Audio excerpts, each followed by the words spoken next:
പിതാവിൻ്റെയും പുത്രൻ്റെയും പരിശുദ്ധാത്മാവിൻ്റെയും നാമത്തിൽ ആമേൻ. ഒരുപാട് നാളത്തെ ആഗ്രഹമായിരുന്നു. ഒരിക്കലും സാധിക്കില്ല എന്ന് കരുതി വചനമെഴുതി പ്രാർത്ഥിച്ചാൽ ഏതൊരു കാര്യവും നടക്കുമെന്ന് ഉറച്ച വിശ്വാസത്താൽ വചനമെഴുതി പ്രാർത്ഥിച്ചു.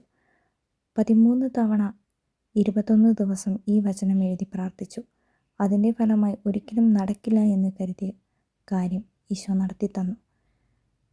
ഉറച്ച വിശ്വാസത്താൽ വചനമെഴുതി പ്രാർത്ഥിക്കുന്നവർക്ക് ഈശോയുടെ അത്ഭുതവും അനുഗ്രഹവും ലഭിക്കും. അതിൽ യാതൊരുവിധ സംശയവുമില്ല.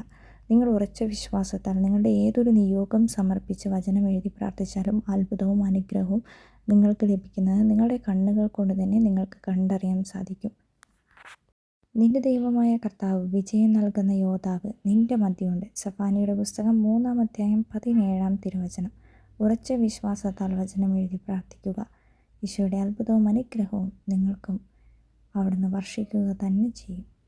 പിതാവിൻ്റെയും പുത്രൻ്റെയും പരിശുദ്ധാത്മാവിൻ്റെയും നാമത്തിൽ ആമേൻ.